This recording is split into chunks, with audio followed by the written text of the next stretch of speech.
Pemirsa, selamat berjumpa lagi di acara podcast Imajiner. Bersama Chelsea, presenter G-Watch TV. Hari ini kita akan membahas sebuah topik penting dan cukup sensitif, yaitu tentang Badan Pemeriksa Perbendaharaan Gereja atau yang biasa disingkat BPPG. Telah hadir bersama kita narasumber yang juga seorang pemerhati tata kelola organisasi gereja, Pendeta Latui Hamalo. Selamat datang Pak Pendeta. Terima kasih. Senang bisa bergabung bersama Chelsea di acara podcast Imajiner G-Watch TV. Salam jumpa pemirsa G-Watch TV. Pak Pendeta, mungkin bisa dijelaskan terlebih dahulu kepada pemirsa apa itu BPPG dan bagaimana kedudukannya dalam struktur lembaga gereja? Tentu. BPPG atau Badan Pemeriksa Perbendaharaan Gereja adalah lembaga yang kedudukannya setara dengan Majelis Sinode, sesuai dengan tata gereja. Fungsionaris BPPG ini dipilih dalam persidangan Sinode Raya yang diadakan setiap 5 tahun sekali. Mereka akan melaporkan hasil pemeriksaannya kepada Lembaga Persidangan Sinode Tahunan atau Persidangan Sinode Raya.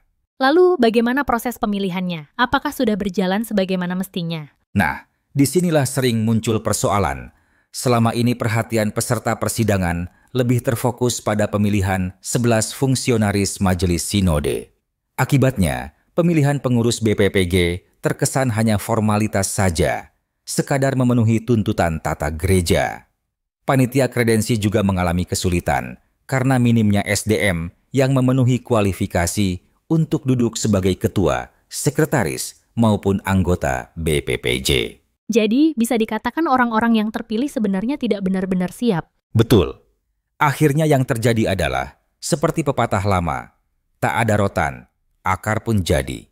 Dan inilah yang kita lihat sekarang.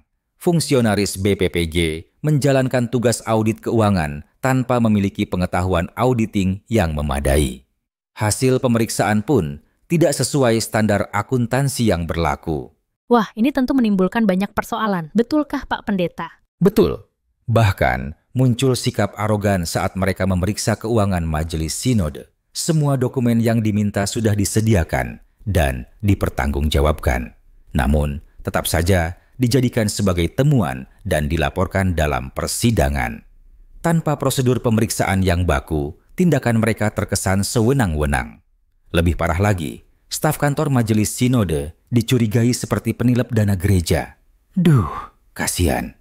Komentar-komentar mereka pun jauh dari etika dan menunjukkan rendahnya kompetensi mereka.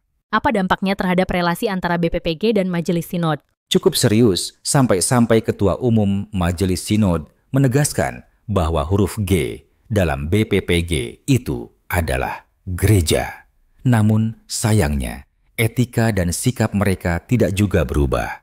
Bahkan, perilaku mereka seakan-akan lebih keras dari personil KPK. Apakah sempat terjadi konflik terbuka? Iya. Di persidangan Sinode Tahunan 2024 di Kalimantan, terjadi perselisihan yang cukup tajam antara Majelis Sinode dan BPPG. Sampai akhirnya, persidangan membentuk panitia ad hoc untuk memediasi konflik tersebut. Apakah BPPG sepenuhnya bisa disalahkan dalam hal ini? Tidak juga. Justru peserta persidangan Sinode Rayalah yang harus bertanggung jawab, karena mereka yang memilih fungsionaris tersebut.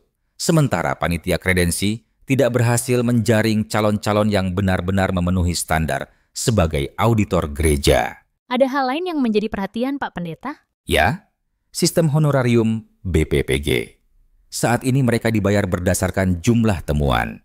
Ini sangat berbahaya karena mendorong mereka untuk mencari-cari kesalahan demi insentif. Mereka lupa bahwa dana yang diperiksa adalah hasil persembahan jemaat, termasuk dari para janda miskin. Ini jelas tidak etis.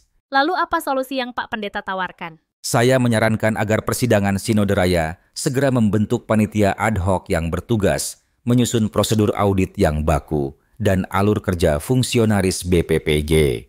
Prosedur ini nantinya harus dievaluasi oleh persidangan Sinode Tahunan agar dapat dipastikan bahwa audit dilakukan dengan benar, bukan asal-asalan.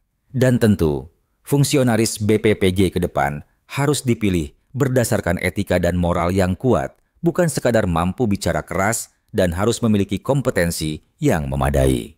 Terima kasih atas penjelasan Pak Pendeta. Semoga ini menjadi bahan refleksi dan perbaikan ke depan bagi kita semua. Terima kasih atas perhatian pemirsa G-Watch TV. Sampai jumpa di podcast Imajiner berikutnya dengan topik yang lebih seru.